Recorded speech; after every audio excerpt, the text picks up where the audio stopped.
All right, talking with Gayle Skunkcap and the publicity and announcer for the Indian Relays and the whole series here. Gayle, man, this event here at Emerald Downs has just continued to grow and grow and grow.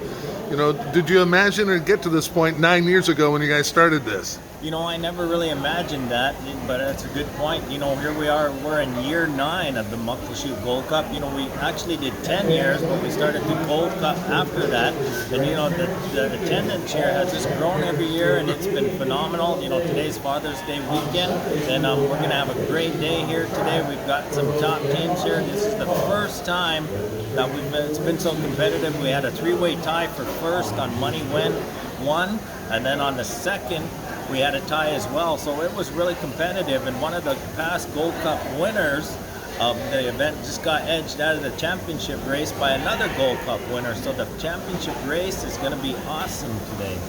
It is stacking up, and you know, the mural that's on the back wall now that is honoring the champions. I assume that you want to take over that whole back wall eventually of adding the number of champions that come to this race. But it is such an interesting race for folks who are not in, that had no idea what it was. I love how you describe it. And I don't know that anyone could ever think that you could cross NASCAR and rodeo, but that's really what this is. That is, you know, the excitement for the fans, the teams, the family members, all of that. You know, one of my good friends, the late Russell Red Crow, described it. And, you know, that's where that comes from, the way he described it.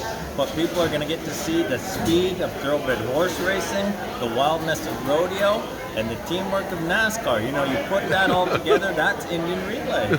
It really is, and it's an unbelievable, the athleticism that it takes, not only the riders, but as you said, the teamwork, but the athleticism of having to gather in a horse that, you know, we saw a couple of them that got away from the muggers yesterday and cost their team there.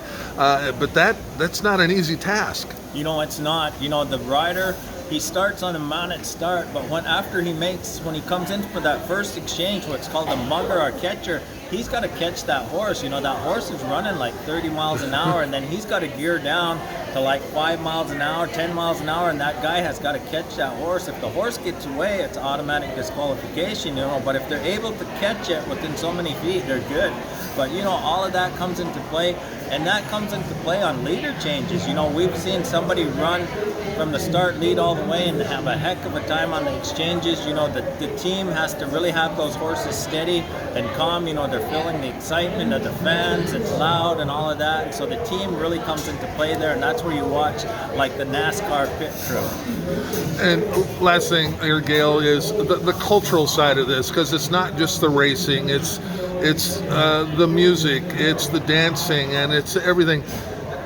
It's so important, of course, to for tribals, but I can't help but to think just any culture that comes together in person these days and actually interacts with people again, just in that base, we're in such a technological age, and to see that you can't do these things on the phone. You actually have to participate.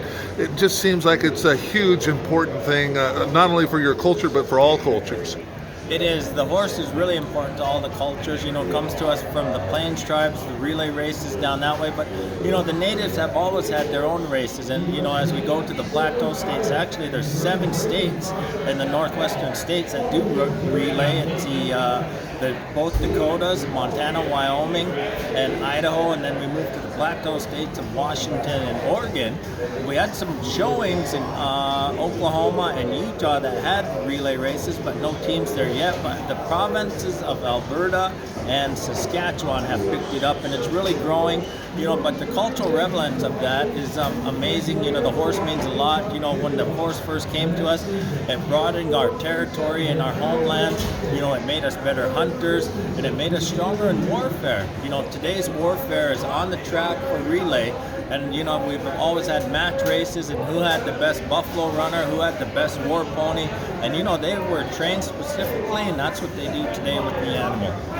Gayle, thank you so much. It's great to have you guys here. It's a great event, and I can't wait to see the future continue to grow. You bet. Thank you.